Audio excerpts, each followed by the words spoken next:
The rain fell upon Ashworth Manor in a slow, relentless curtain. As it had fallen for 3 days without ceasing, soaking into the crumbling mortar between ancient stones and dripping through the gap in the library ceiling, where repairs had been promised but never made. Eleanor Ashworth stood at the tall windows of that very library, her slender fingers resting against glass cold enough to make her shiver, watching water pool in the overgrown gardens below, where statues of Greek maidens slowly surrendered to moss and neglect. She was 24, though sometimes she felt centuries older, worn smooth by the quiet erosion of disappointed hopes, the way the rain wore away at the manor's once proud facade. The room around her spoke of faded gentility shelves that had once groaned beneath leather-bound volumes, now showed gaps like missing teeth, the books having been sold one by one to pay her father's debts, though she had managed to secret away her most beloved treasures in a corner he never visited. Asterisk. This is my inheritance. Asterisk, she thought, not without bitterness. Asterisk, a crumbling house and a library of ghosts. Asterisk. Her dove-grey morning dress, carefully mended at the cuffs, whispered against her legs as she turned from the window, and she caught her reflection in a tarnished mirror across the room, pale skin that rarely saw society. Dark hair, simply dressed, eyes that held more resignation than a woman her age should possess. She had made her peace with the future that awaited her, a position as governess in some household where she would be neither family nor servant, forever suspended between worlds, teaching other women's daughters the accomplishments she had learned in happier times. It was an honest fate, at least, more honest than remaining here watching her father drink away what little remained of their dignity. The sound of footsteps in the corridor, uneven and hesitant, pulled her from these melancholy thoughts, and she recognized the peculiar gait of Jenkins,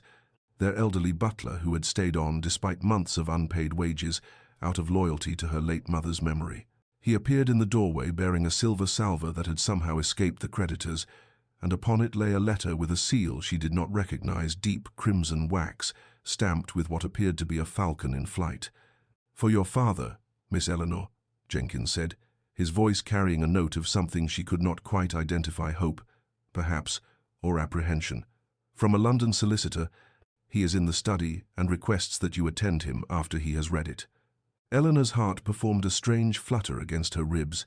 For letters from London, solicitors never bore good news for families such as theirs. They came with demands for payment, notices of foreclosure, lists of assets to be seized. She nodded, smoothing her skirts with hands that had learned not to tremble at every new disaster, and watched Jenkins retreat down the dim corridor before returning her gaze to the rain-soaked grounds, wondering what fresh catastrophe the autumn storm had delivered to their door. But before our lover's fate is revealed, subscribe so you never miss a chapter of romance and scandal, and tell us in the comments, where are you watching from? Now, let's begin. 20 minutes passed before Jenkins returned to summon her, and Eleanor walked through the familiar corridors with their water-stained wallpaper and threadbare carpets, her mind conjuring 100 variations of ruin, none of which prepared her for what she found in her father's study. Thomas Ashworth sat behind his desk, that massive oak monstrosity that had somehow survived every auction with his head in his hands, and when he looked up at her entrance, she was startled to see tears tracking through the broken veins that branched across his cheeks, those visible markers of his long devotion to brandy and cards. "Eleanor," he said, and his voice broke upon her name like waves against rocks. "My daughter, my dear girl, I have done something unforgivable." She moved closer, her heart hammering now with genuine fear, for she had seen her father drunk, violent, maudlin, and coldly indifferent, but never had she seen him weep with what appeared to be shame. The letter lay open upon the desk, and she could see the elaborate letterhead, the dense legal script, the signature of someone named Blackwood of Blackwood and Associates, solicitors. "What has happened, father?" she asked, and was proud that her voice remained steady. He gestured helplessly at the letter, then poured himself 3 fingers of whiskey from the decanter that was never empty, his hands shaking so badly that amber liquid splashed onto the papers scattered across his desk. "I have sold you," he said flatly, and drank deeply before meeting her eyes. "Not in so many words, not in any way that the law would recognize as such, but that is the truth of it, Eleanor, and I am damned for it." The words made no sense, or rather they made too much sense, and she felt the floor shift beneath her feet as though the manor itself was finally collapsing into the earth. Her father explained haltingly, pausing frequently to drink, that 6 months prior he had found himself at a gaming hell in London, deeper in debt than ever before, when a gentleman had approached him with unusual knowledge of the Ashworth family situation, a gentleman representing Viscount Edmund Hartley of Hartley Hall in Derbyshire. The Viscount, it seemed, had inherited a vast fortune from his late uncle under peculiar terms. He must marry a woman of good family before his 33rd birthday, which was now mere weeks away, or forfeit everything to distant cousins. He needed a wife of gentle birth but modest circumstances, someone whose family would not object to a marriage of pure convenience, someone who would understand that this was a business arrangement and nothing more. In exchange for Eleanor's hand and her cooperation in this matter, all of Thomas Ashworth's debts, and they were substantial, amounting to nearly £10,000, would be discharged, and a sum of £5,000 would be settled upon him annually for the remainder of his life. "I have already signed the preliminary agreements," her father said, not looking at her now, his gaze fixed upon the amber liquid in his glass. "The Viscount's solicitor made clear that time is of the essence. You would need to be married within the month. Eleanor, I know I have no right to ask this of you, no right at all after the ruin I have made of everything your mother left us. But if you refuse, we will lose Ashworth Manor within the fortnight, and I have nowhere else to go." Eleanor stood very still, her hands clasped before her so tightly that her knuckles whitened, and felt something inside her chest that might have been her girlish dreams of love and romance quietly expire, like a candle guttering out in an empty room. She thought of the novels she had read in her deteriorating library, tales of passionate devotion and love conquering all obstacles, and recognized them now for what they had always been, the pretty lies, to make bearable the reality that women like her were commodities to be traded for the settlement of debts and the satisfaction of legal requirements. "Does the Viscount wish to meet me first?" she asked, her voice sounding strange and distant to her own ears, as though it belonged to someone else entirely, someone practical and resigned who had already accepted what Eleanor's heart still struggled against. Her father nodded, relief flooding his features with colour that the drink alone had not provided. "His solicitor has arranged for you to travel to Hartley Hall 3 days hence, weather permitting. You will stay as a guest for 2 days, during which the Viscount will determine if you are suitable." The word hung in the air between them, bitter as wormwood, and Eleanor found herself wondering what criteria a man employed when selecting a wife he had no intention of loving, whether he judged by teeth and disposition as one might judge a horse at market. "And if I am found suitable," she said carefully, "and if I agree to this arrangement, what precisely would be expected of me?" Her father pushed the letter across the desk toward her, and she read the terms laid out in merciless legal precision. A marriage would be contracted. She would bear the title of Viscountess. She would have her own household within Hartley Hall, with appropriate staff and a generous quarterly allowance. She would be expected to fulfill certain social obligations as the Viscount's wife. But there would be no expectation of, the letter delicately termed it, marital intimacy beyond that required for public appearance, which Eleanor understood to mean she would share neither his bed nor his heart, merely his name and his house. It was a lonely fate they were offering her, she thought. But was it truly worse than the lonely fate she had already resigned herself to as a governess? At least this way her father would be cared for. The servants who had remained loyal to her mother's memory would receive their back wages, and she would have access to what the letter suggested was an extensive library. Asterisk. What small consolations we clutch at. Asterisk, she thought. Asterisk when drowning. Asterisk. She looked at her father, this weak man who had loved her mother once upon a time before grief and weakness had consumed him, and made her choice. "I will go to Hartley Hall," Eleanor said quietly, sealing her fate with 4 simple words. "I will meet the Viscount, and if he finds me suitable, I will marry him." The carriage her father had hired, and she suspected, given the timing, it had been paid for, by the Viscount's solicitor, departed Ashworth Manor on a morning when the rain had finally ceased, and autumn sunlight broke through clouds in shafts that illuminated the turning leaves with amber and gold, as though nature itself conspired to make the journey toward her uncertain future appear less ominous than it felt. Eleanor sat against worn velvet cushions with her small trunk secured above, containing what few dresses she owned that remained presentable, watching the familiar landscape of her childhood recede through the window with each turn of the wheels, and found herself unable to summon the tears that such a farewell ought to have provoked. Perhaps she had exhausted her capacity for weeping, or perhaps some part of her recognized that she was not truly leaving home, but rather leaving the ruins of what home had been, which was not the same thing at all. The journey northward into Derbyshire took the better part of 2 days, with an overnight stay at a coaching inn where she kept to her room and barely touched the plain supper brought to her, her stomach twisted with an anxiety that had nothing to do with hunger and everything to do with the meeting that awaited her at journey's end. The countryside grew increasingly beautiful as they travelled, the gently rolling hills giving way to more dramatic terrain, with rocky outcroppings and dense forests that still held their autumn glory, and she pressed her face to the carriage window like a child, drinking in scenery she had only read about in books, thinking that at least if she must be exiled from everything familiar, the location of her exile possessed a wild beauty that spoke to something in her soul. It was late afternoon on the second day when the carriage turned onto a private drive lined with ancient oaks, their branches forming a cathedral arch overhead, and Eleanor's breath caught in her throat as Hartley Hall came into view across a sweep of manicured lawn. Not the crumbling gentility of Ashworth Manor, but a true grand estate, all golden stone and tall windows that caught the slanting sunlight, with wings extending on either side of a central structure, topped with crenellations that gave it the aspect of something between a palace and a fortress. Asterisk. This is to be my home. Asterisk, she thought, with wonder and terror mingling equally. Asterisk, this place that looks as though it belongs to someone far more significant than I could ever hope to be. Asterisk, the carriage drew to a halt before broad stone steps, where servants had already assembled in neat formation, and as a footman handed her down, Eleanor was acutely aware of her travel-worn dress and simply dressed hair, of how small and insignificant she must appear against the grandeur of her surroundings,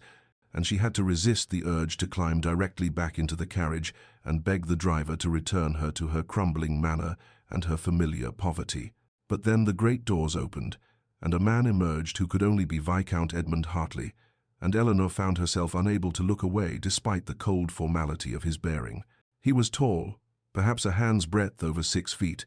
with dark hair that held hints of auburn in the sunlight, and features that would have been handsome had they not been set in such rigid lines of controlled indifference, a strong jaw, straight nose, and eyes of such pale blue they appeared almost grey in certain lights. Assessing her now, with the detached interest one might show when examining a piece of furniture being considered for purchase, he descended the steps with measured grace, his movements precise and economical, dressed in a coat of dark grey superfine that spoke of London tailoring and considerable expense, and when he reached her, he executed a bow that was correct in every particular and utterly devoid of warmth. "Miss Ashworth," he said, and his voice was a cultured baritone, pleasant in tone but cool as winter frost.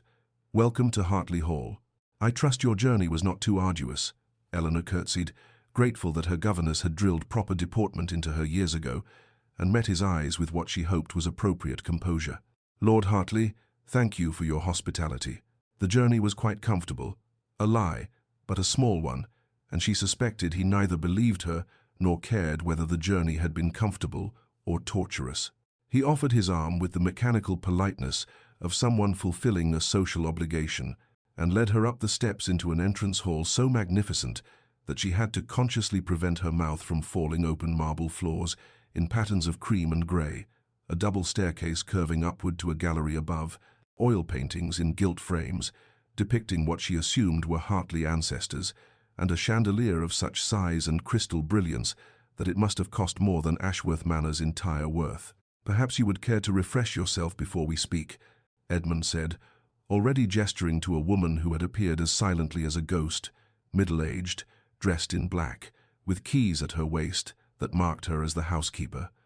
"Mrs. Daventry will show you to the blue guest chamber. Shall we say 1 hour, and then meet in my study to discuss the particulars of our arrangement?" Our arrangement, not courtship, not engagement, but arrangement, as though they were negotiating a business contract rather than a marriage, which Eleanor supposed was precisely what this was. She nodded her agreement and followed the silent Mrs. Daventry up the grand staircase, and through corridors hung with more paintings and appointed with more luxury than she had ever imagined, until they reached a chamber decorated in shades of blue and cream that was larger than the entire ground floor of Ashworth Manor's inhabited wing. Exactly 1 hour later, having changed into her best dress, a simple gown of green merino wool that was at least not visibly mended, and having attempted to calm her racing heart through sheer force of will,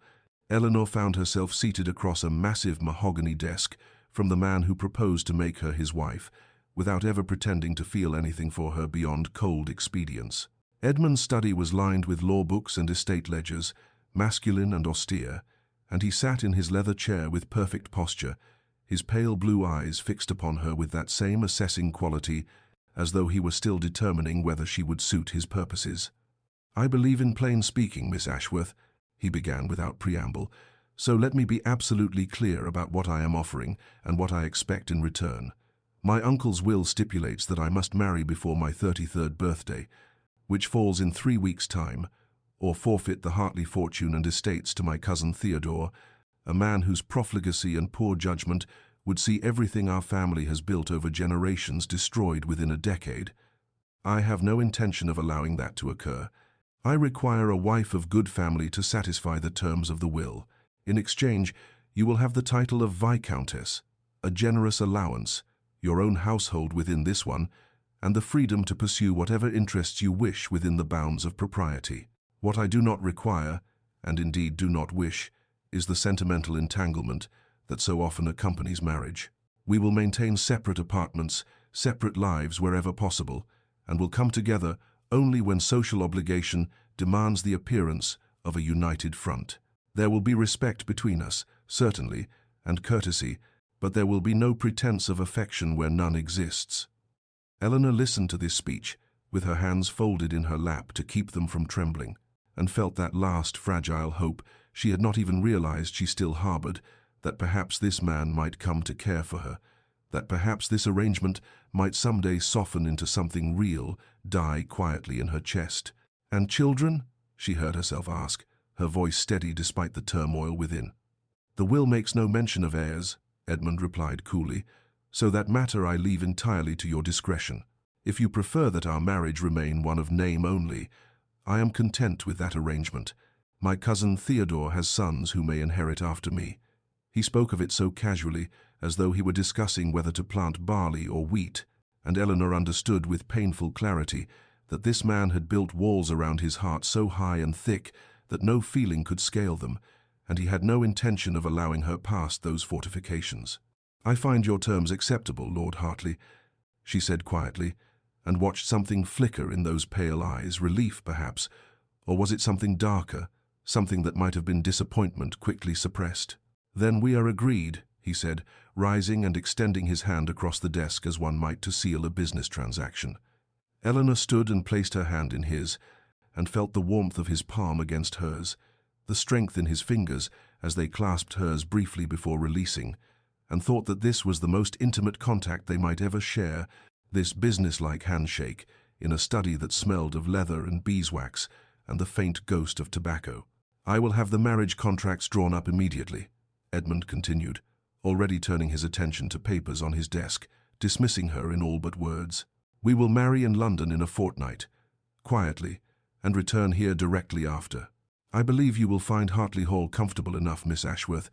and I assure you I will make no demands upon you beyond the basic courtesy one might show any member of one's household." And with that,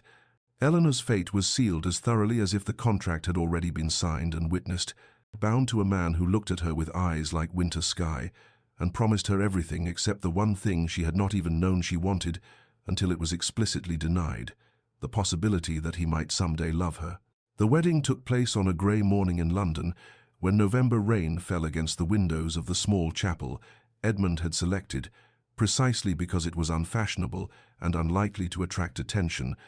and Eleanor stood beside him in a dress of pale blue silk that his solicitor had arranged to be made for her, beautiful and expensive, and chosen by strangers who had measured her like a doll to be costumed, and spoke her vows in a voice that did not waver even as her heart felt like a stone in her chest, cold and heavy, and utterly without hope. Edmund's responses were clear and firm, his pale blue eyes fixed somewhere above the vicar's head rather than on her face, and when the time came for him to place the ring upon her finger, a gold band set with sapphires that had belonged to his grandmother, according to Mrs. Daventry, who had delivered it the night before. His hands were steady, while hers trembled, and she thought wildly that this was all wrong, that weddings should be joyful occasions filled with love and promise, rather than this somber transaction that felt more like a funeral than a celebration. There were no guests beyond the vicar, and 2 witnesses pulled from the street for the purpose. No wedding breakfast, no well-wishers throwing rice and calling blessings. Instead, immediately following the brief ceremony, Edmund handed her into his carriage with the same cool courtesy he might show any lady of his acquaintance, and they departed London for Hartley Hall in a silence, broken only by polite inquiries about her comfort and observations about the weather, as though they had not just bound themselves together for life, as though she had not just become Viscountess Hartley, and he had not just acquired a wife. He had explicitly stated he had no intention of truly making his own. The journey took most of the day, and Eleanor watched the landscape pass outside the window, while acutely aware of Edmund sitting across from her in the carriage, his long legs carefully positioned so as not to accidentally brush against her skirts, his attention focused on papers he had brought with him regarding some matter of estate business, and she understood that this was to be the pattern of their existence: proximity without intimacy, sharing space but not lives, bound by law and circumstance, but separated by walls of his deliberate construction. They arrived at Hartley Hall as twilight was settling over the Derbyshire hills, turning everything to shades of purple and gold, and the servants had assembled to greet their new mistress with considerably more ceremony than had attended the wedding itself, and Eleanor found herself subjected to a bewildering series of introductions to people whose names and positions she could not possibly remember, housemaids and footmen and cook and groundskeeper and butler and more, while Edmund stood beside her with his hand barely touching her elbow, a gesture that appeared solicitous but conveyed no warmth whatsoever. Mrs. Daventry, the stern housekeeper who had shown Eleanor to her room during her first visit, materialized at her elbow once the introductions concluded, and informed her in tones that brooked no disagreement that she would show Lady Hartley to her chambers so that she might refresh herself before dinner. Eleanor followed the woman up the grand staircase and through corridors she half remembered from her previous visit, until they reached a suite of rooms in the east wing that Mrs. Daventry announced would be hers, a bedchamber decorated in cream and gold, with windows overlooking the gardens, a dressing room already supplied with the wardrobe that had been made for her during the weeks before the wedding, and a small sitting room with a writing desk and comfortable chairs arranged before a fireplace, where a cheerful blaze had been lit against the November chill. It was beautiful, all of it, appointed with more luxury than she had ever known,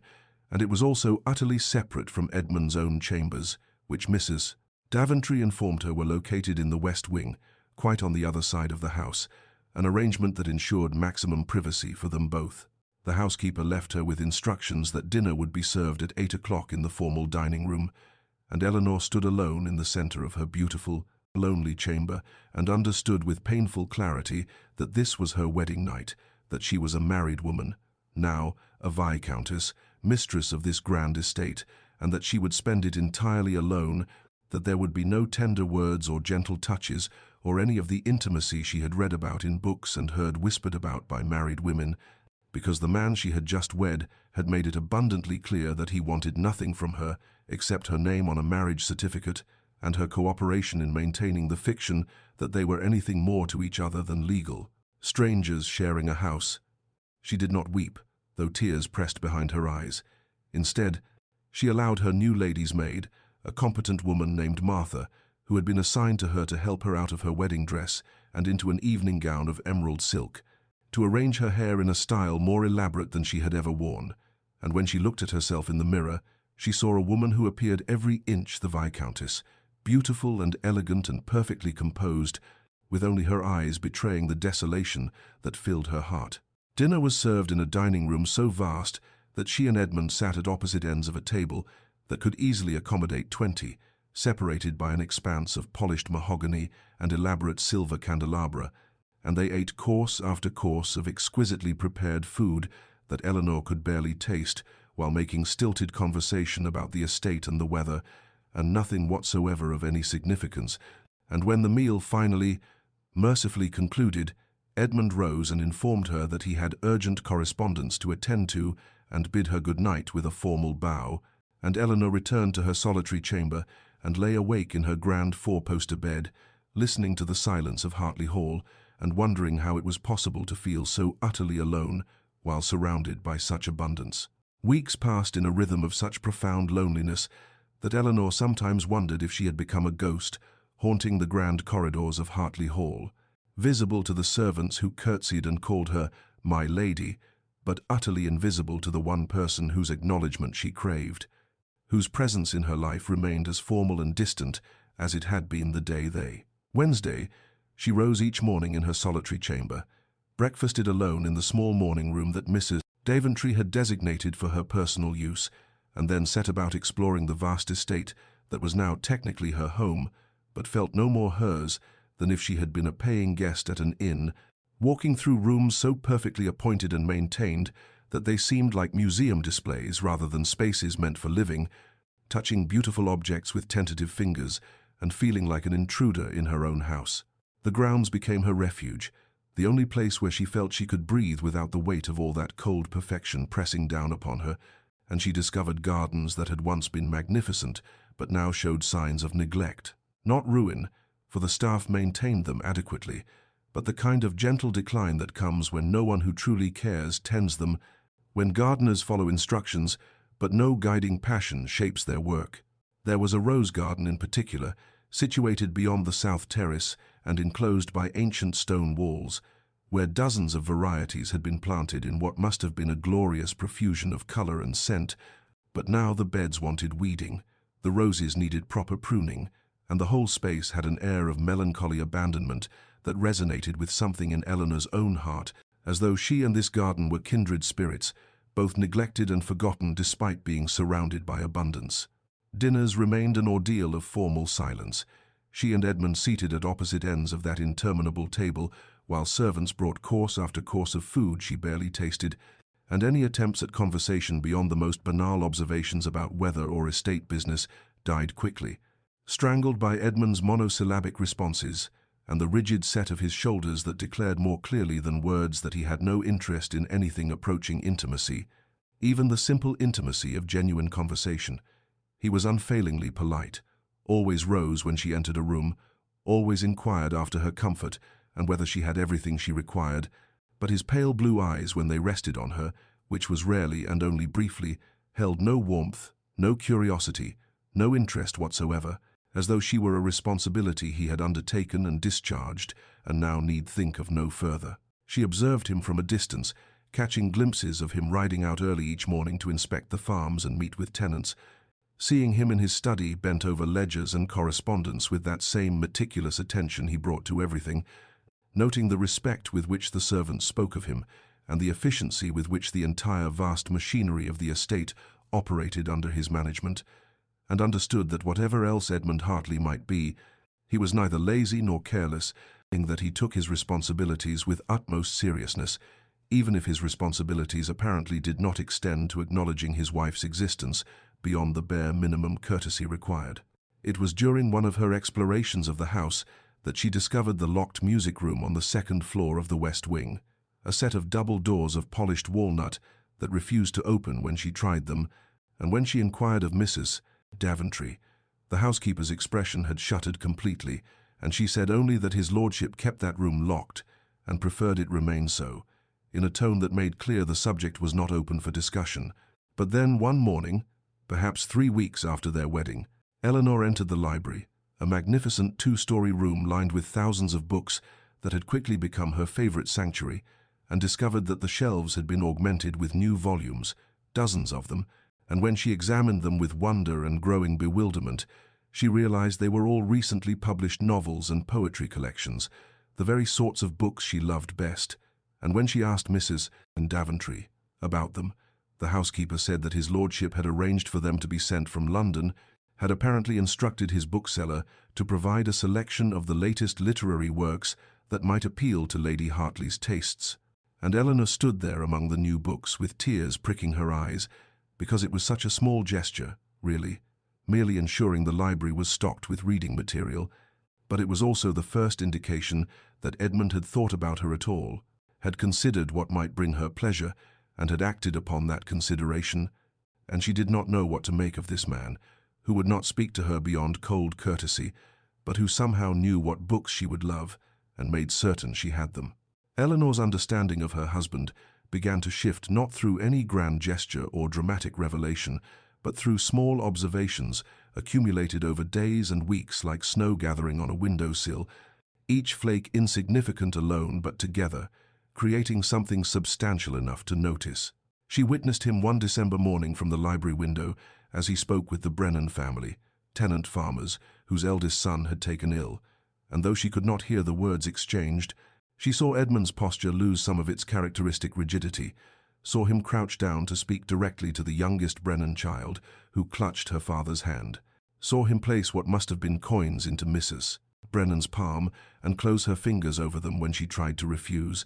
and the tenderness of that gesture, the gentle insistence that they accept his help, contradicted so completely the cold, formal man who sat opposite her at dinner that Eleanor found herself wondering which version was the mask and which the truth. The servant spoke of him with respect that held no trace of fear, and Martha, her lady's maid, let slip one morning while dressing Eleanor's hair that his lordship had personally ensured that old Thomas the groundskeeper could remain in his cottage even after his hands became too gnarled with arthritis to work, and that Edmund had quietly arranged for Thomas's grandson to take the position while the old man lived out his days in comfort and dignity. And this too seemed at odds with the man who could barely meet Eleanor's eyes across the dining table. It was perhaps a fortnight after she had discovered the new books in the library that Eleanor encountered Edmund in that very room, quite by accident, for he rarely entered it during the day, and she had thought herself alone when she climbed the rolling ladder to reach a volume of Wordsworth on an upper shelf. But when she descended with her prize clutched to her chest, she found him standing near the fireplace with a book of his own in hand, and they both startled like deer surprised in a forest clearing. "Lady Hartley," he said with that automatic formality, inclining his head, but his eyes went to the volume she held, and something flickered across his features, interest perhaps, or recognition. "Wordsworth," he observed, and it was not quite a question. "Yes," Eleanor replied, her heart beating faster for reasons she could not name. "I find his observations on nature particularly moving, the way he sees divinity in ordinary landscapes." Edmund was silent for a moment, his pale blue eyes still fixed on the book in her hands, and then he said quietly, "I wandered lonely as a cloud that floats on high o'er vales and hills," quoting the opening of one of Wordsworth's most famous pieces, and Eleanor felt something catch in her chest, because his voice, when he spoke those lines, lost its usual rigid formality and became something softer, almost wistful, as though the poetry reached some part of him that his daily armor did not protect. "You know his work," she said, and immediately felt foolish for stating the obvious, but Edmund nodded. "My mother read it to me," he said, and then seemed to realize what he had revealed, for his expression shuttered immediately, and he took a step backward. "I hope you find the library adequately stocked. If there are other volumes you require, you need only inform Mrs. Daventry." And before Eleanor could respond, before she could ask about his mother or poetry or anything that might prolong this first real conversation they had ever had, he was gone, the door closing behind him with a soft click that somehow felt louder than a slam. But Eleanor stood there holding Wordsworth to her chest and thinking about the way Edmund's voice had changed when he quoted those lines, about the flicker of something vulnerable that had crossed his face when he mentioned his mother, and her curiosity about the walls he had built around himself intensified into something approaching determination, a need to understand what had made this man so afraid of connection that he would deny himself even simple conversation. It was Mrs. Daventry who, perhaps intentionally or perhaps merely caught in an unguarded moment, provided the next piece of the puzzle when Eleanor asked about the locked music room, pressing the question more firmly than she had before. "It was her ladyship's room," the housekeeper said finally, her stern features softening slightly. "The late Viscountess, his lordship's mother. She was a great musician, played pianoforte beautifully, and that was her private sanctuary. She died when his lordship was but 12 years old, and he's kept it locked ever since." The housekeeper paused, seeming to weigh how much to say, then added quietly, "It was not a happy house, my lady," before she passed. The old Viscount was a hard man, cold and exacting.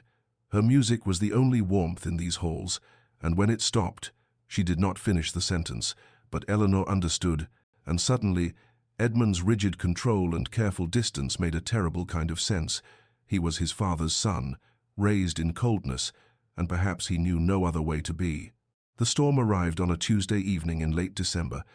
one of those furious winter tempests that seem to rise from nowhere, transforming a grey afternoon into a howling darkness of wind and freezing rain that lashed against the windows of Hartley Hall with such violence that Eleanor could hear it even in the drawing-room where she sat attempting to read by firelight,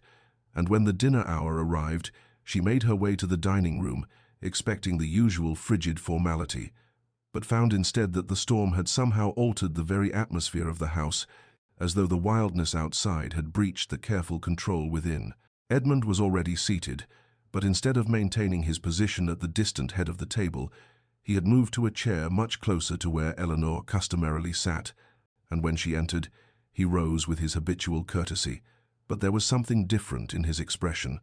a restlessness perhaps, or maybe the storm had unsettled him as it had her, making the vast formal dining room with its echoing spaces seem ridiculous and unnecessary. And when she took her seat, he did not immediately retreat into silence, but instead asked, his voice awkward as though unpracticed at genuine inquiry, whether the storm had frightened her, whether her chambers were adequately warm, whether she had been comfortable during her time at Hartley Hall. Eleanor, surprised by this unprecedented attention, answered honestly that she had been perfectly comfortable in material terms, that the house was magnificent and the servants attentive, and then, emboldened by something in his manner, or perhaps by the intimacy created by the storm raging beyond the walls, she added that she had found great pleasure in exploring the gardens, despite their neglected state, particularly the rose garden beyond the south terrace, and she watched as Edmund's pale blue eyes focused on her with what seemed like genuine interest rather than mere politeness. "The rose garden," he repeated, and something like pain flickered across his features. "My mother's particular pride. She spent hours there when weather permitted, and I—" He stopped abruptly, as though catching himself in an unwanted revelation. But Eleanor leaned forward slightly, her heart beating faster, and said softly that Mrs. Daventry had mentioned his mother's love of beauty, and that the garden, even in its current state, showed evidence of exquisite original design. And then, hardly daring to hope but unable to stop herself, she said that she would very much like to restore it if his lordship had no objection, that she had some knowledge of horticulture, and it would give her purpose and pleasure to bring the roses back to their former glory. The silence that followed stretched so long that Eleanor feared she had overstepped, had presumed too much or touched some nerve too tender to bear contact. But then Edmund did something extraordinary. He smiled, not the tight formal expression he occasionally deployed as courtesy demanded, but a real smile that softened his entire countenance and reached his eyes,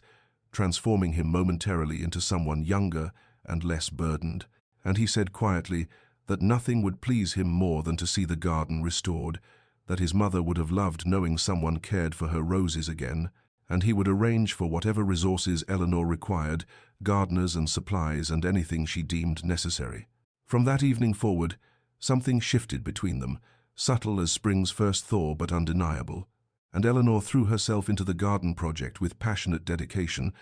spending her mornings consulting with the head gardener and her afternoons actually working among the roses herself, despite Martha's scandalized protests that ladies did not dig in the dirt, and sometimes when she was kneeling in the cold earth with soil under her fingernails and her old dress stained with mud, she would feel eyes upon her and look up to find Edmund standing at his study window watching her, his expression unreadable at that distance, but his attention unmistakable, and their morning encounters in the corridors began to include actual exchanges beyond mere formality, inquiries about the garden's progress, and Eleanor's observations about which varieties seemed most hardy, and once, gloriously, she discovered Edmund in the library, reading one of the novels she had recently finished and left on the side table, and when their eyes met, he did not make excuses or deny it, but simply inclined his head in acknowledgement, and Eleanor felt something warm and fragile begin to unfurl in her chest, like the first green shoot pushing through winter soil, tentative and vulnerable, but unmistakably alive. Autumn arrived with that particular golden quality of light that transforms the English countryside into something almost ethereal, and with it came a deepening of the connection between Eleanor and Edmund that seemed to grow as naturally and inevitably as the changing of the seasons themselves. Beginning one crisp October morning when Eleanor, wrapped in her warmest cloak and venturing out to inspect the progress of the rose garden, found Edmund already there, standing among the newly pruned bushes, with his hands clasped behind his back, his breath forming small clouds in the cold air, and when he turned at the sound of her approach, his expression held not the usual wariness but something almost sheepish, and he said quietly that he had hoped she might permit him to accompany her on her morning inspection, that he found himself curious about the work she was doing, and would value her explanations of the process. And Eleanor, her heart lifting with surprised pleasure, agreed immediately, and thus began a ritual that would define the following weeks their morning walks through the grounds, sometimes to the rose garden but often ranging farther, along the tree-lined paths that bordered the estate or through the orchards where apples hung heavy and ripe. And during these walks they talked, hesitantly at first but with growing ease, about matters both practical and philosophical, about the tenant families and their needs, about improvements Edmund was considering for the estate's drainage systems, about books they had read and ideas they had encountered, and Eleanor discovered that her husband possessed a keen intelligence and a thoughtfulness that his rigid formality had completely obscured, and more than once she found herself offering suggestions about tenant welfare, perhaps a school for the children, or improvements to the cottages that housed the families who worked the land. And to her amazement, Edmund not only listened but actually implemented several of her ideas, arranging for repairs to the Brennan family's roof and establishing a small fund for educational materials. And when she thanked him for considering her opinions, he had looked at her with an intensity that made her breath catch, and said simply that her observations were sound and her compassion admirable, and he would be a fool not to value her counsel. As November brought preparations for Christmas, Eleanor found herself working alongside Edmund with increasing frequency, planning the traditional celebrations for the household and tenants, and there came an afternoon when they stood together in the great hall, directing the placement of greenery, holly and ivy brought in from the estate's woods, and Eleanor reached up to adjust a particularly stubborn branch. At the same moment Edmund did, and their hands touched, fingers brushing against each other with an electric quality that seemed entirely disproportionate to the innocence of the contact. And for one suspended moment they both froze, hands still touching, eyes meeting, and Eleanor saw something kindle in Edmund's expression, something warm and almost desperate. But then he stepped back abruptly, his face shuttering closed with such speed that she might have imagined that flicker of longing, and he excused himself with rigid formality and left her standing there with her hand still raised and her heart hammering against her ribs, confused and aching with a want she was only beginning to acknowledge, because somewhere in these weeks of morning walks and thoughtful conversations and small shared moments, she had done the most foolish thing imaginable. She had begun to fall in love with her husband, this complicated, guarded man who showed her glimpses of warmth and depth, only to retreat behind his walls again. And she did not know whether his withdrawals meant indifference or fear, whether she was alone in this growing feeling, or whether he too felt the pull between them and simply lacked the courage or desire to act upon it, and the uncertainty was exquisite torment. Edmund stood at the window of his study that evening, watching darkness settle over the grounds where Eleanor had worked that afternoon, and felt the familiar tightening in his chest that had become his constant companion these recent weeks, a sensation that was equal parts longing and terror, desire and dread, and he pressed his forehead against the cold glass, as though the chill might shock some sense back into him, might freeze out the warmth that had been steadily, inexorably seeping into the carefully ordered fortress he had constructed around his heart. He had not meant for this to happen. God knew he had not meant for any of this to happen, and yet somewhere between the formal arrangement he had so carefully negotiated and this present moment, something had shifted fundamentally, and he could no longer deny, at least to himself in the privacy of his own mind, that Eleanor had become far more to him than simply the wife his uncle's cursed will had required him to take, more than the sensible solution to an inheritance problem, more than the quiet presence who had agreed to occupy one wing of his house while he occupied another in their carefully segregated lives. She had become the first thing he thought of upon waking, and the last image in his mind before sleep, had become the person whose opinion he valued above all others, whose smile could transform his entire day, whose presence in a room made the air itself seem different, charged with possibilities both wonderful and terrifying, and this realization filled him with a panic so profound that sometimes he could barely breathe beneath its weight, because he had sworn to himself with iron determination after watching his parents destroy each other in their own arranged marriage, that he would never allow himself to become vulnerable in this way, would never grant another person the power to wound him, would never risk the kind of soul-deep misery he had witnessed throughout his childhood, in that house where his father's coldness and his mother's desperate unhappiness had created an atmosphere so toxic that even now, decades later, he could still feel its poison in his veins. His parents had been an arrangement too, a marriage negotiated for property and position, and he had watched his mother wither like a plant denied sunlight. He had seen her retreat into her music room and her gardens seeking beauty his father would never provide,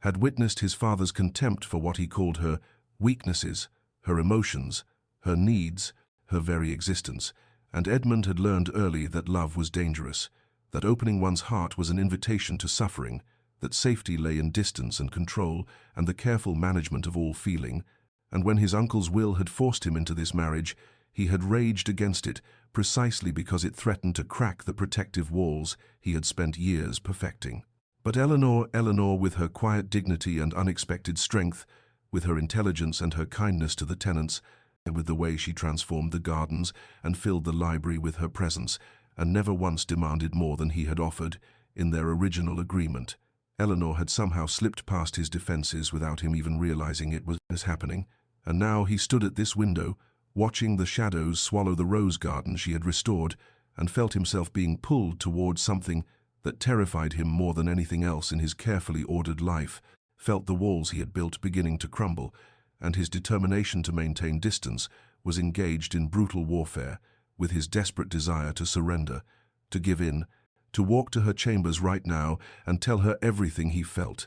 And yet how could he do that to her? How could he trap her in the kind of marriage his parents had endured? How could he burden her with feelings she might not return, might never return? And so he stood frozen between want and fear, between the man he had trained himself to be and the man he was terrified he might become if he allowed himself to love her. And in that moment, Edmund Hartley, Viscount Hartley, master of a vast estate and commander of considerable fortune, felt more powerless than he had ever felt in his life, because the one thing he wanted most in the world was the one thing he was most afraid to reach for, and he did not know how much longer he could sustain this internal battle before something inside him simply broke. The snowstorm arrived in mid-December with a ferocity that caught even the most experienced residents of the county by surprise, transforming the landscape into an impenetrable white wilderness within hours, and effectively trapping Edmund and Eleanor within Hartley Hall for what would stretch into nearly a week of forced proximity that would alter the careful distance they had maintained. And it began the first evening when Mrs. Daventry apologetically informed them that the servants' wing was suffering from a smoking chimney, and she had taken the liberty of having dinner laid in the smaller drawing-room where a good fire was already blazing, and thus Eleanor found herself seated across from Edmund in a room far more intimate than the formal dining hall they usually occupied, the firelight casting dancing shadows across his features and creating an atmosphere that seemed to invite confidences. And perhaps it was the wine Edmund poured with uncharacteristic generosity, or perhaps it was simply that the storm raging outside made the wider world feel very far away, and this small circle of warmth and light feel like its own protected universe. But when Edmund really asked her, with genuine curiosity, warming his voice about her childhood, about her dreams, before circumstance had narrowed her options, Eleanor found herself answering with an honesty she had not intended, telling him about the books that had been her escape from her father's increasing desperation, about the imaginary worlds she had constructed in the crumbling library of her family's estate, about her foolish, girlish dreams of adventure and romance, and a life larger than the constrained existence that poverty and gender had seemed to promise her. And Edmund listened with an intensity that made her feel truly seen, truly heard, perhaps for the first time in her life. And when she faltered, embarrassed by her own revelations, he said quietly that there was nothing foolish about wanting beauty and meaning in one's life, that he thought her dreams rather wonderful, actually. And then, as though her honesty had unlocked something in him, he began to speak about his own youth, haltingly at first but with growing fluency, about the coldness of his childhood home, about his mother's melancholy and his father's contempt, about the music room where his mother had retreated and which he had locked after her death because he could not bear the memories it contained. And Eleanor felt tears prick her eyes as she understood for the first time the depths of loneliness and pain that had shaped this guarded man. And she reached across the small space between their chairs and touched his hand, just briefly, just a moment of connection, and he did not pull away. The following days developed a rhythm that felt almost dreamlike in its departure, from their usual careful separation mornings spent in the library where Edmund taught Eleanor chess, with a patience that surprised them both, afternoons reading in companionable silence by the fire, evenings talking over wine and dinner about everything and nothing, philosophy and poetry and politics, and there were moments of laughter, actual laughter that seemed to startle them both with its rarity and preciousness. And on the fourth night, when Eleanor beat him at chess for the first time, he threw back his head and laughed with such genuine delight that she felt something crack open in her chest, felt her love for him expand until it was almost painful in its intensity. And later that same evening, as they stood together at the window watching snow fall in the darkness, standing so close that she could feel the warmth radiating from his body, Edmund turned to her and she turned to him, and their eyes met and held, and she saw his gaze drop to her lips and felt her own breath catch, and he leaned toward her, slowly, giving her every opportunity to retreat, and she swayed toward him in answer, her heart hammering, her lips parting slightly, and they were a breath apart, less than a breath, when the drawing-room door opened, and Mrs. Daventry entered with the tea-tray, and the spell shattered, and Edmund stepped back so quickly he nearly stumbled, and the shutters came down over his expression with devastating speed, and he excused himself with rigid formality and left Eleanor standing at the window, with her hand pressed to her chest and her mind reeling with confusion and hurt, and the terrible certainty that he had been about to kiss her, that he had wanted to kiss her, and yet had fled as though from mortal danger, and she did not understand, could not understand, why he kept retreating just when they seemed on the verge of something real. Spring arrived at Hartley Hall with an explosion of green and gold that seemed to mock the careful distance Edmund had reimposed between himself and Eleanor, following that night when they had nearly kissed, when he had nearly surrendered to the feelings he could no longer deny but still refused to acknowledge, and in the weeks that followed the snowstorm's end, he had retreated behind walls of formality, even more rigid than those that had existed at the beginning of their marriage.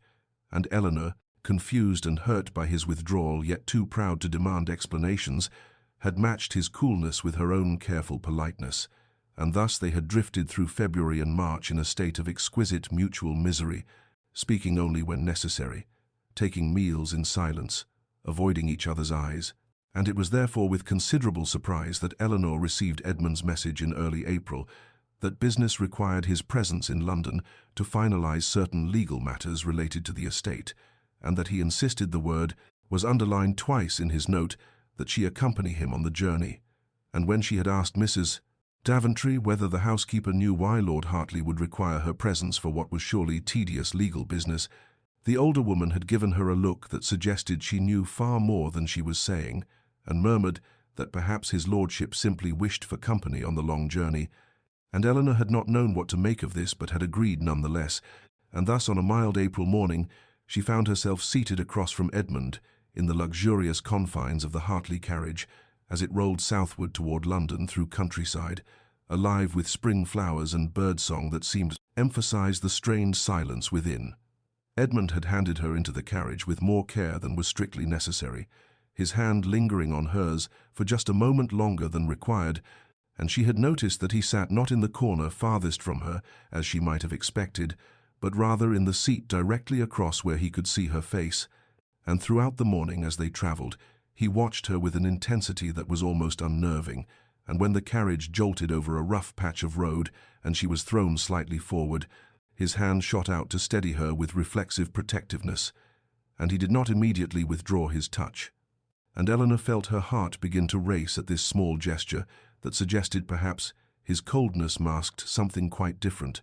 perhaps feelings he was fighting rather than feelings he did not possess. They stopped for the night at a coaching inn of respectable quality,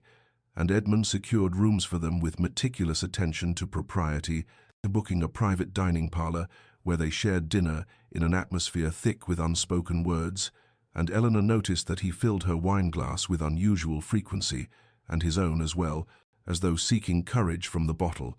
and over the meal he asked her questions about her work in the gardens, about her reading, about her opinions on matters of estate management, and he listened to her answers with that same intense focus she had observed during the snowstorm. And there were moments when their eyes would meet and hold, and she could see something almost desperate in his gaze, something that made her breath catch and her pulse quicken. And when the meal concluded, and Edmund escorted her to her chamber door, he stood in the hallway for a long moment, as though wrestling with some internal debate, and his hand rose as if to touch her face, and she stood very still, barely breathing, willing him to bridge the distance between them, to explain his contradictions, to tell her what it was that made him look at her as though she were precious beyond measure while maintaining this maddening formality. But then something shifted in his expression. Some wall came down or came up, she could not tell which, and he bowed with rigid correctness and bid her good night, and retreated to his own room, leaving Eleanor standing alone in the dim corridor, with her hand pressed against her racing heart and tears of frustration burning behind her eyes, because she was tired, so desperately tired, of this dance they were performing, this advance and retreat that was slowly tearing her apart. And as she prepared for bed, she resolved that she would demand answers,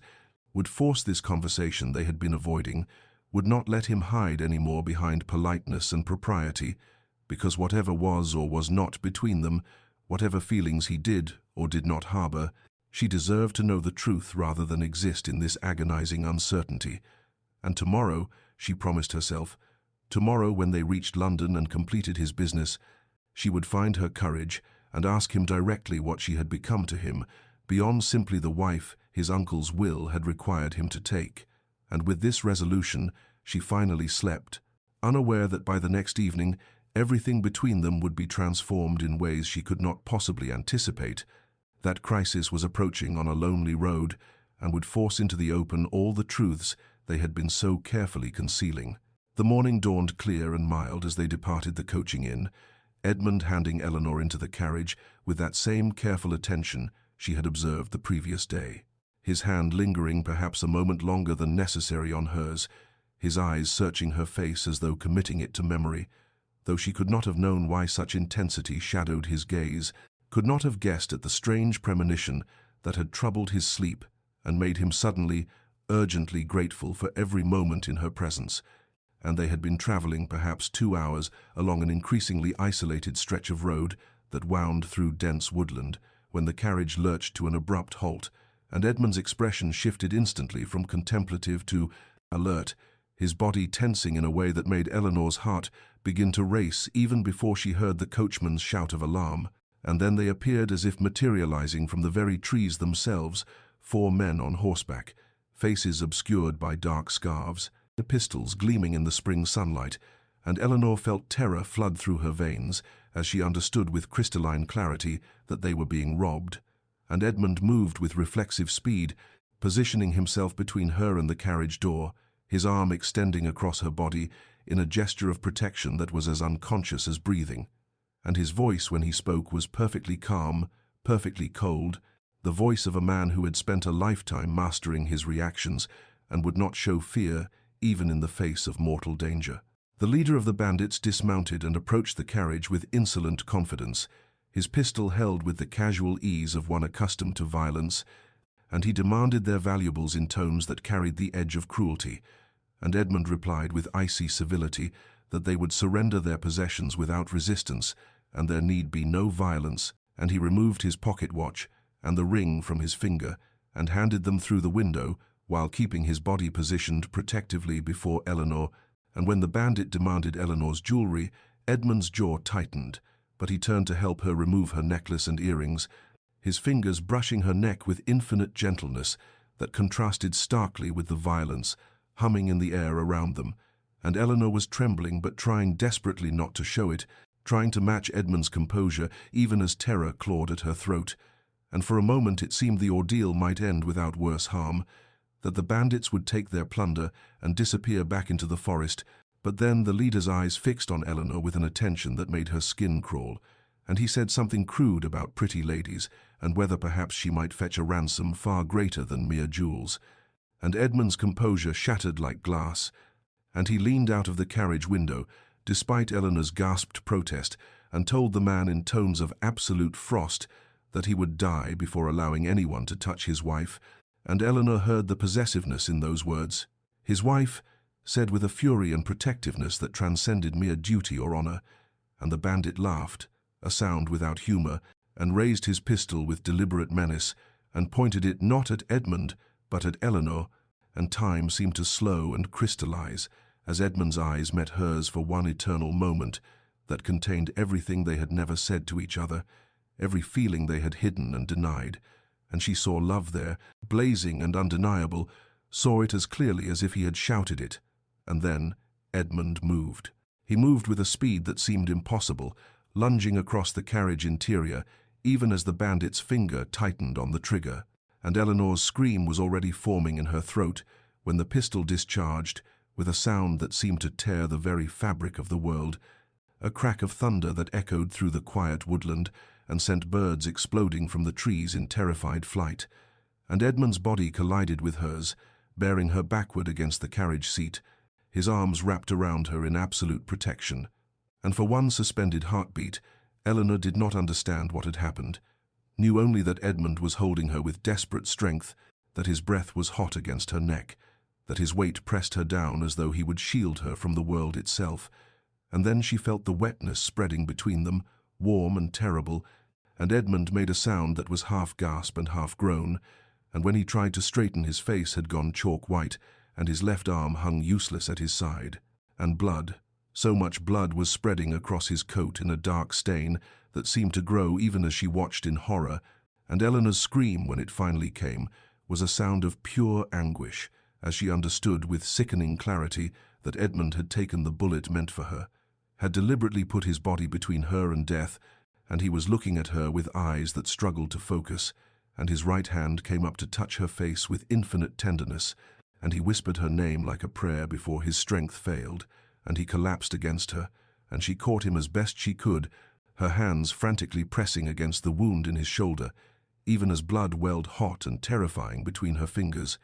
and she was dimly aware of chaos erupting outside the carriage. The coachman had produced a blunderbuss from beneath his seat and fired into the air, and the bandits' horses reared and panicked, and perhaps they had not expected real resistance, or perhaps the sight of actual bloodshed cooled their appetite for violence. But they wheeled their mounts and disappeared into the forest as quickly as they had come, leaving Eleanor alone, with Edmund's bleeding body and terror such as she had never known, and she was crying his name, begging him to stay with her, to hold on, and his eyes fluttered open and found hers, and she saw love there, naked and undeniable, saw everything he had been hiding blazing in his gaze, and he tried to speak but could only manage a whisper that she had to lean close to hear, and what he said was, "Forgive me, should have told you, love you, always loved you." And then his eyes rolled back, and his body went limp in her arms, and Eleanor's world contracted to this single terrible moment, to the weight of him against her, to the blood that covered them both, to the frantic pressure of her hands against his wound, and her voice screaming for help, screaming for someone to save him, screaming until her throat was raw, because she could not lose him now. Not now when she finally understood, not when she had just discovered that the feelings she had been nurturing in secret were returned, as had perhaps always been returned, and the coachman was at the door, his face pale with shock, and Eleanor was giving orders through her tears. "Drive, drive now, find help. There must be an estate nearby, a doctor, something, someone." And she would not let Edmund die, would not accept that possibility, would hold him and keep him breathing through sheer force of will if necessary. And as the carriage lurched into motion, she cradled his unconscious form against her heart and prayed to every deity she could name that she would be given the chance to tell him that she loved him too, that she had been falling for him across all these months of careful distance and stolen glances, and that if he would only live, only survive this, she would spend the rest of her life showing him what he meant to her, and this she promised to the universe as Edmund's blood soaked her dress and the miles rolled past in an agony of desperate hope. The carriage rattled over rutted roads with a violence that made Edmund groan even in unconsciousness, and Eleanor held him against her with strength she had not known she possessed. One hand pressed with desperate firmness against the wound that would not stop bleeding, her dress soaked crimson, her arms aching with the effort of keeping him steady as the miles blurred past in an agony of terror and hope, and she spoke to him constantly, though he could not hear, telling him to hold on, that she needed him, that he could not leave her now, and his face was the color of parchment, his breathing shallow and labored, and twice she thought he had stopped breathing entirely, and her own heart seemed to cease until she felt the faint flutter of pulse at his throat, and could breathe again herself. And when the coachman shouted that he could see an estate ahead, Eleanor wanted to weep with relief, but there was no time for tears, only for action, and the carriage careened up a long drive and came to a halt before a substantial manor house, and Eleanor was shouting for help before the wheels had fully stopped. And then there were people's servants rushing out in alarm, a grey-haired gentleman who took one look at Edmund's limp form and the blood and immediately began giving crisp orders, and Eleanor found herself swept up in a flurry of activity as Edmund was carried inside and laid upon a sofa in the drawing-room because there was no time to take him upstairs, and the gentleman introduced himself as Sir Robert Pemberton, and assured Eleanor that his own physician lived but 2 miles distant and was already being summoned, and Eleanor should have felt comforted, but she could not leave Edmund's side, could not stop touching him, his face, his hair, his hand, as though her touch alone could tether him to life, and Lady Pemberton appeared with warm water and clean cloths, and gently urged Eleanor to let her tend the wound, but Eleanor refused to relinquish her post, and together they worked to cut away Edmund's ruined coat and shirt, and the sight of the wound made Eleanor's stomach turn a dark hole in his shoulder, still welling blood, and the flesh around it, angry and torn, and Lady Pemberton's face was grave, but she said nothing discouraging, only pressed fresh cloths against the injury and told Eleanor to keep pressure steady, and the minutes dragged like hours until finally the doctor arrived, a brisk, efficient man who took one look at Edmund and immediately set to work, and he told Eleanor she must leave the room, that what he had to do was not fit for a lady's eyes. But Eleanor met his gaze with steel she had not known she possessed, and told him she would not leave her husband, and something in her voice must have convinced him, because he nodded shortly and began laying out his instruments, and Eleanor held Edmund's hand, his right hand, the left arm being damaged, and watched as the doctor probed the wound for the bullet, and Edmund remained mercifully unconscious, though his body jerked and twisted with the pain, and Eleanor had to turn away when the doctor extracted the metal ball, slick with blood, but she heard his grunt of satisfaction and dared to hope, and then there was the careful work of cleaning and stitching, and through it all Eleanor held Edmund's hand and prayed, and finally the doctor straightened and wiped his hands and told her that the bullet had missed the major vessels, and if infection did not set in, her husband might yet recover, though the next days would be critical and fever was almost certain, and Eleanor nodded, understanding, though terror still gripped her heart.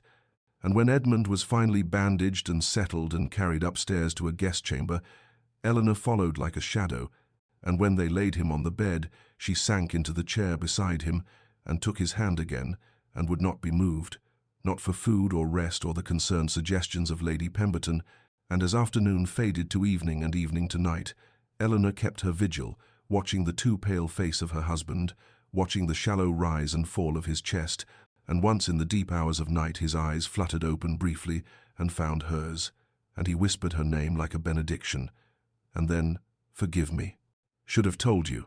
And she leaned close and whispered back, "There is nothing to forgive, only get well, please get well." But she did not know if he heard before darkness claimed him again. The fever came that night with a vengeance that made the doctor shake his head gravely and speak in low tones to Lady Pemberton about the dangers ahead, and Eleanor heard the words infection and critical hours, and felt her heart constrict with terror, even as she pressed cool cloths to Edmund's burning forehead and whispered reassurances she desperately needed to believe herself. And for 3 days and 3 nights Edmund existed in a twilight realm between consciousness and delirium, his body burning with heat that seemed impossible for a human form to contain. And Eleanor never left his side except when Lady Pemberton absolutely insisted she take a few moments to wash or change her blood-stained dress, and even then she rushed back within minutes, as though Edmund might slip away in her absence. And it was during those fever-haunted hours that Edmund's carefully constructed walls finally crumbled completely, and the things he said in his delirium laid bare a heart Eleanor had only glimpsed in fragments. And the first night when the fever was at its height, he thrashed against the pillows and cried out her name with such anguish that Eleanor had to grip his hand tightly and tell him she was there, she was safe, and his eyes opened but did not see her, looked through her to some terrible vision, and he said, "Couldn't lose you, would rather die. Don't you understand? I would rather die." And his voice broke on the words, and Eleanor felt tears streaming down her face as she understood with perfect clarity what he had been hiding, and she leaned close and whispered, "I'm here, I'm safe, you saved me." But he could not hear her through the fever's grip. And the second night he spoke of his childhood, fragmented memories of a cold father and a mother who had died when he was young, and he said, "Promised myself, never feel this, too dangerous to love, hurts too much when they leave." And Eleanor pressed kisses to his burning hand and ached for the boy he had been and the man he had become, so determined to protect himself that he had built a prison of loneliness, and she whispered back, though he could not hear, "I won't leave you. I swear I won't leave you." And on the third night, when the fever reached its crisis point, and the doctor told Eleanor gently that she should prepare herself for the worst, that sometimes, despite all efforts, the body simply could not fight, Eleanor refused to accept those words, refused to believe that having finally understood Edmund's heart she would lose him, and she sat by his bedside through those darkest hours before dawn, and held his hand and prayed with an intensity that felt like bargaining with God himself. And she made promises that if Edmund lived, she would spend every day showing him he was loved, that she would tear down his walls with patience and tenderness, that she would make him understand that loving her was not the terrible risk he feared, but rather the safest thing in the world, because she would never, ever leave him. And Edmund's breathing grew more labored, and his skin burned with heat that frightened her, and twice his body convulsed with seizures that made Eleanor cry out for help. And the doctor came and did what he could, and shook his head gravely, and left Eleanor alone with her dying husband. And she laid her head on the bed beside Edmund's hand, and wept because she could not bear this, and could not endure losing him when she had only just found him. And she whispered brokenly, "Please don't go. Please. I love you. Do you hear me? I love you, and I need you to stay. I need you to fight." And just as she thought she could bear no more, just as the first pale fingers of dawn began to creep through the window, Edmund's breathing changed, became deeper and more regular, and when Eleanor lifted her head with desperate hope and pressed her hand to his forehead, the terrible burning heat had finally, miraculously broken, and Edmund slept peacefully for the first time in 3 days, and Eleanor collapsed beside him and sobbed with relief so profound it felt like resurrection. Edmund woke to silence and the pale gold light of afternoon streaming through unfamiliar windows, and for a long moment he could not remember where he was or why his left shoulder throbbed with an ache so profound it seemed to pulse through his entire body. And then memory returned in fragments: the bandits, the pistol raised toward Eleanor, his own body moving before thought could intervene, in the explosion of pain and darkness, and his first instinct was panic, because Eleanor, where was Eleanor? Was she safe? And he tried to sit up, but his body refused to obey, and a groan escaped him before he could stop it, and then he turned his head and saw her, and the sight made his chest tighten with an emotion he had no name for, because Eleanor was asleep in the chair beside his bed, her head pillowed on her arms on the edge of the mattress, her face turned toward him, and even in sleep she looked exhausted, dark circles beneath her eyes, her hair falling loose from pins in a way she would never have allowed in normal circumstances, and her dress, he recognized it as the traveling dress she had worn, now wrinkled and stained with what he realized with horror was his own blood, and he understood with sudden clarity that she had not left him, had stayed through whatever nightmare had followed the attack, and something in his carefully constructed armor cracked further, because why would she stay? Why would she care whether he lived or died when he had given her nothing but coldness and distance and the shell of a marriage? And as if sensing his waking, Eleanor's eyes fluttered open, and for a moment she looked disoriented, and then her gaze focused on him, and such relief flooded her face that Edmund felt his throat tighten, and she sat up quickly, reaching for his hand, and her voice was rough with exhaustion and emotion as she said, "Edmund, thank God, you're awake, truly awake this time." And he tried to speak, but his voice came out as barely a whisper. "Eleanor, are you hurt? Did they?" And she shook her head quickly, tears already spilling down her cheeks, though she was smiling.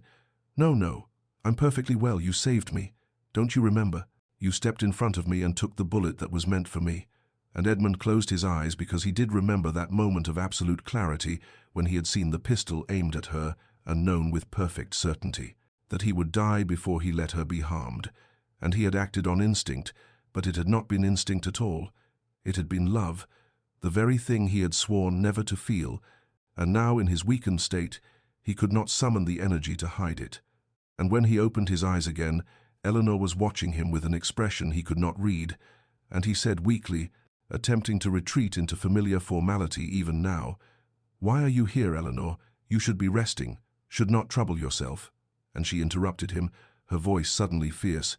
"Where else would I be, Edmund? You are my husband. You nearly died protecting me. Did you truly think I would leave your side?" And he had no answer for that, because yes, part of him had thought exactly that, had expected her to fulfill whatever minimum duty required and then retreat to safety. And his confusion must have shown on his face, because Eleanor's expression softened, and she said gently, carefully, "You spoke during the fever, Edmund. You said things I need to know if you meant." And panic flooded through him because he had no memory of fevered days, but he could imagine what he might have revealed, and his immediate instinct was to deny, to rebuild the walls. But he was so tired, and she was looking at him with such hope and tenderness, and he realized in that moment that he had a choice. He could continue pretending and condemn them both to the hollow marriage he had designed, or he could risk the truth and perhaps lose everything, but at least die knowing he had been honest.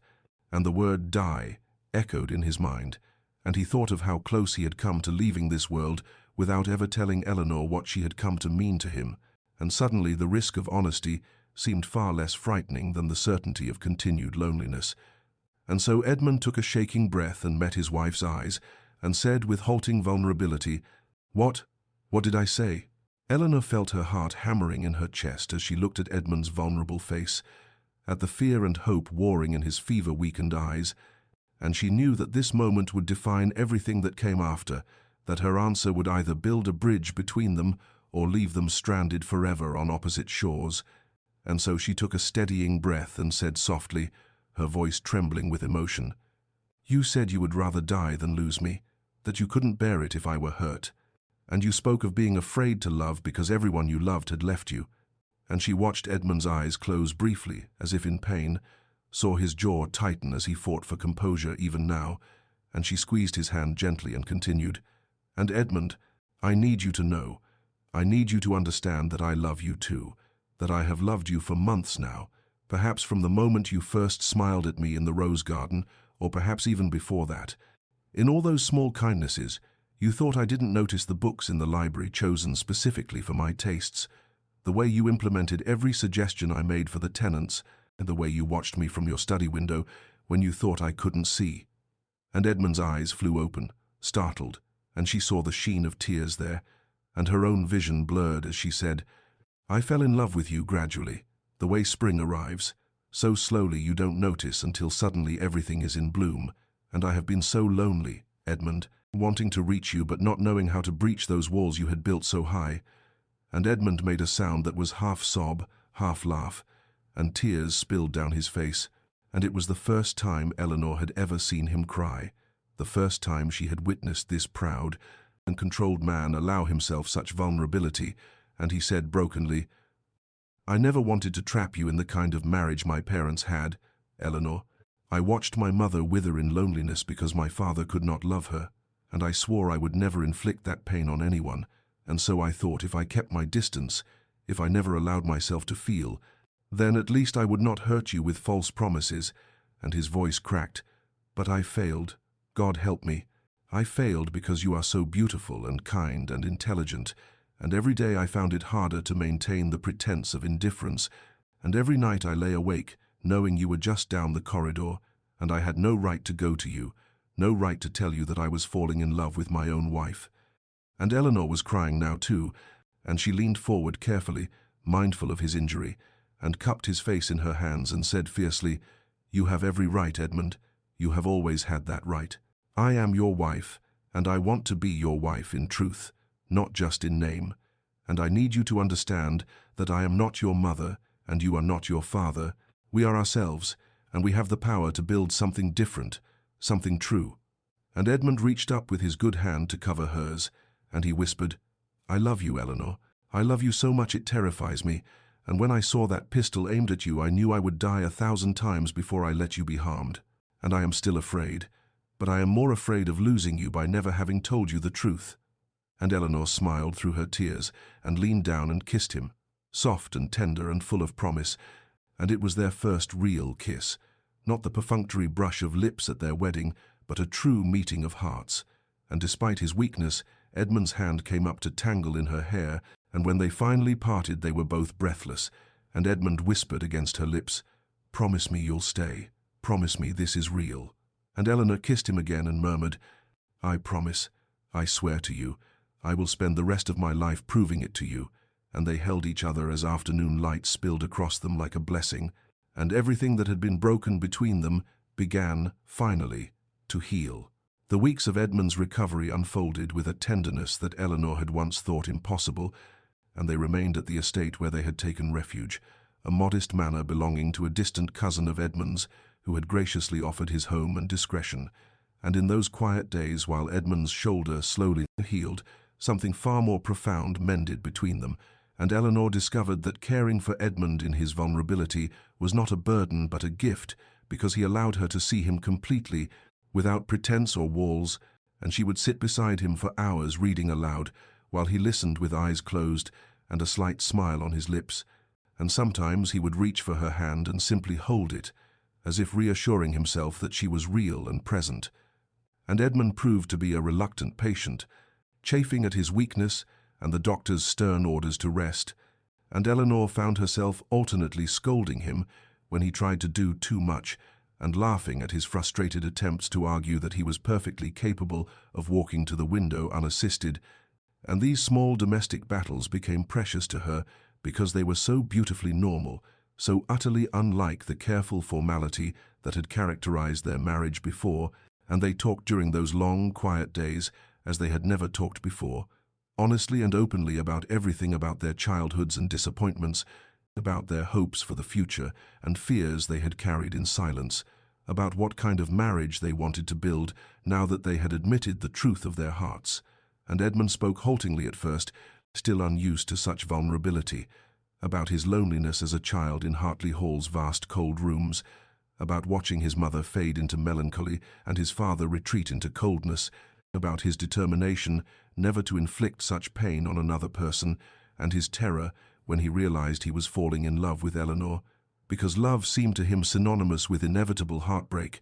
and Eleanor listened and shared her own fears, her resignation to a loveless marriage, and her surprise when that resignation transformed into something that felt dangerously like hope, and Edmund would pull her close with his good arm and whisper apologies against her hair for all the months of distance, and Eleanor would kiss his forehead and tell him that those months had brought them here, to this honesty, and perhaps they had needed that time to understand what they were building. And slowly, Edmund's strength returned, and the day came when the doctor pronounced him well enough to travel, and the journey back to Hartley Hall felt entirely different from any journey they had taken before, because Edmund kept Eleanor close beside him in the carriage, his arm around her shoulders, and they talked and laughed and occasionally fell into comfortable silence. And when Hartley Hall came into view, Edmund said quietly, "It looks different now, doesn't it? Not so cold."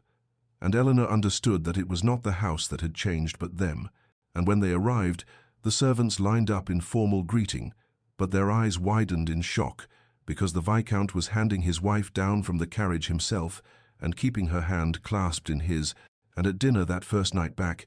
Edmund scandalized Mrs. Daventry by insisting Eleanor sit beside him rather than at the opposite end of the long table. And afterward, he led Eleanor to his study and showed her the estate books and asked her opinion on matters he had once kept entirely to himself. And when they retired for the evening, Edmund hesitated at the corridor where their separate chambers diverged, and Eleanor saw the question in his eyes and felt her heart race as she said softly, "I don't want separate rooms anymore, Edmund. I want to be your wife in every way." And the joy that flooded his face was answer enough. And that night Eleanor finally understood what marriage could be when built on honesty and love, rather than duty and distance. And in the weeks that followed, the entire household noticed the transformation. The Viscount, who smiled freely now, who sought his wife's company constantly, who looked at Lady Hartley as if she were the sun around which his world turned, and Eleanor bloomed under such attention, her own happiness radiating outward until even stern Mrs. Daventry was heard humming while she worked, and Hartley Hall itself seemed to warm and brighten as if the very stones responded to the love now dwelling within its walls. Summer arrived at Hartley Hall with an abundance that seemed to mirror the transformation within its walls, and the rose garden that Eleanor had once proposed restoring now bloomed in glorious profusion, each flower a testament to patience and careful tending. And Eleanor would walk among the roses in the early morning with her hand resting on Edmund's arm, and he would look at her with such open adoration that the gardeners would smile to themselves and speak in the village of how the Viscount had changed, how love had softened him into someone warmer and more generous than anyone had thought possible. And indeed Edmund's opened heart extended far beyond his wife, reaching out to touch every aspect of the estate, and he implemented Eleanor's suggestions for tenant welfare with enthusiasm, establishing a small school where the children could learn to read and write, improving cottages that had fallen into disrepair, listening to concerns that he once would have dismissed as beneath his notice, and the people who lived and worked on Hartley lands began to look at their lord with affection rather than mere respect, and they understood that Lady Hartley had wrought this change, that her gentle influence had reached the Viscount's heart and transformed it utterly. And Eleanor herself seemed to glow with happiness. Her earlier loneliness and resignation burned away by the warmth of Edmund's love, and she spent her mornings in the gardens and her afternoons visiting tenant families, bringing baskets of food and staying to hold babies and admire children's drawings, and the women would watch her go and say to each other that she was a true lady, kind and genuine. And wasn't it wonderful that she and the Viscount had found such happiness together? And in the evenings Edmund would often find Eleanor in the music room that had been locked since his mother's death, the room he had finally opened for her because he could deny her nothing, and Eleanor had taken up playing the pianoforte, her fingers moving across the keys with growing confidence, and Edmund would stand in the doorway listening with visible love softening his features, and sometimes he would cross the room and sit beside her on the bench, and she would teach him simple melodies and laugh when his large hands fumbled over the keys, and he would catch her hands in his and kiss her fingers and tell her she was the music that had brought life back into this house. And one warm afternoon in late July, as they sat together in the rose garden, Eleanor took Edmund's hand and placed it gently on her abdomen and said softly, "Edmund, there is something I need to tell you, something wonderful." And she watched his face transform as understanding dawned, watched joy and awe and tender fear flicker across his features, and he whispered, "Eleanor, are you certain?" And when she nodded, he pulled her close and buried his face in her hair, and she felt him trembling, and he said brokenly, "I never thought I would have this, never thought I deserved it. A wife I love beyond measure and now a child." And Eleanor held him and whispered that he deserved every happiness, that they would build a family filled with love and laughter, nothing like the cold childhood he had endured, and Edmund pulled back to cup her face in his hands and kissed her with such tenderness that Eleanor felt tears spring to her eyes. And he said, "You have given me everything, Eleanor. You have transformed my entire world, and I swear to you I will spend every day of my life proving myself worthy of this gift." And Eleanor smiled through her tears and told him he already had, and they sat together in the garden they had restored together, surrounded by roses and summer warmth, and made plans for the nursery, and spoke of names, and laughed about their hopes for their child, and the joy that radiated from them was so pure and uncontained that even Mrs. Daventry, watching from a window, felt her stern features soften into a smile, and all of Hartley Hall seemed to celebrate with them, the very stones warm and welcoming, the gardens abundant, everything alive and thriving, as if the house itself had awakened from a long, cold sleep into vibrant summer. 5 years had passed since that summer when Eleanor first told Edmund they would have a child, and now on a golden afternoon in late September, they stood together at the window of the music room, watching their children play in the rose garden below. Catherine, who was 4 and had her mother's gentle nature and love of flowers, and Thomas, barely 2, who followed his sister everywhere on unsteady legs, with Edmund's serious blue eyes and Eleanor's quick smile, and the sight of them chasing each other around the blooming roses, while their nursemaid watched indulgently filled. Eleanor, with a happiness so profound it sometimes frightened her with its intensity, as if such joy could not possibly last, and Edmund, sensing her thoughts as he so often did now, pulled her closer and kissed her temple, and said softly, "It's real, Eleanor, all of it, and it's ours." And she leaned into him and marveled once again at the miracle of their transformation, how a marriage that began in cold formality and duty had become this warm abundance of love and laughter, and Edmund still bore the scar on his shoulder from the bullet he had taken for her,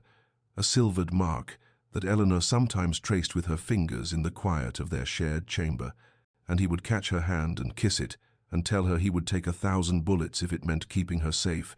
and she would scold him gently for such dramatic declarations, even as her heart swelled with love, and their life together had become everything. Neither of them had dared to hope for a true partnership, built on honesty and trust, a family filled with warmth and affection, an estate that thrived under their joint stewardship, and a love that deepened with each passing season. And Eleanor thought often of that frightened girl who had agreed to marry a cold stranger to save her father from ruin, how she could never have imagined that her duty would lead her to such profound happiness. And Edmund confessed that he thought often of the man he had been, so determined to protect himself from feeling anything that he had nearly missed the greatest gift of his life. And they agreed that the bandit attack, terrible as it had been in the moment, had given them an unexpected grace, because it had shattered Edmund's carefully constructed walls and forced them both to acknowledge what had been growing between them all along. And now, as they watched Catherine help Thomas pick a rose, steadying his small hand to avoid the thorns, Eleanor said quietly, "Do you ever think about how different our lives might have been if you hadn't insisted I accompany you to London that spring?" And Edmund was silent for a moment before answering, "I think some part of me already knew I loved you, already knew I needed to keep you close even though I wouldn't admit it to myself, and perhaps that's why I insisted, why I couldn't bear to leave you behind." And Eleanor turned in his arms to face him, and saw in his eyes the same depth of love she had seen on the day he first confessed his feelings, and she rose on her toes to kiss him and whispered, "Then I am grateful for every moment, even the frightening ones, because they brought us here." And Edmund held her close, and watched their children playing in the garden they had restored together, and his heart was full of a peace he had never known in all his years before, and Hartley Hall around them seemed to hum with contentment, its rooms warm and filled with life, its gardens abundant, its people cared for and thriving, everything transformed by the love that had taken root within its walls and grown into something beautiful and enduring. Dear listener, perhaps you have heard in this story an echo of your own heart, your own fears and walls built to protect yourself from pain, and I would tell you gently that those walls, however necessary they may have seemed, can also keep out the very love you most need, and sometimes it takes a crisis, a moment when all pretense is stripped away, to show us what truly matters, to give us the courage to be vulnerable and honest with those we love. And Edmund and Eleanor's journey reminds us that transformation is always possible, that hearts long frozen can thaw, that marriages built on duty can become partnerships of deep affection, if we are brave enough to let down our defenses and risk being truly seen, and their happiness was not granted easily or without cost. Edmund bears the scar of his sacrifice still, and both of them carry memories of lonely months, when they circled each other in careful distance. But those trials refined them, taught them the value of what they were building, and made their eventual joy all the sweeter for having been earned through patience and courage. And so if you find yourself in a place of loneliness or resignation, if you have built walls around your heart or settled for less than you deserve, take comfort in knowing that stories like theirs are possible, that love can breach even the strongest defenses, that vulnerability is not weakness, but rather the greatest strength, and that sometimes the most unexpected arrangements lead to the most extraordinary happiness, if we are willing to be patient, to be honest, and to take the risk of opening our hearts even when we are afraid. May you find the courage to let down your own walls. May you discover love in unexpected places, and may you rest tonight in the peace of knowing that transformation is always possible for those brave enough to seek it. If this story has touched your heart, dear listener, I invite you to subscribe to Dreamy Tales, where we explore the transformative power of love in all its forms, and may your dreams be filled with roses and summer light and the warmth of a hand held in yours.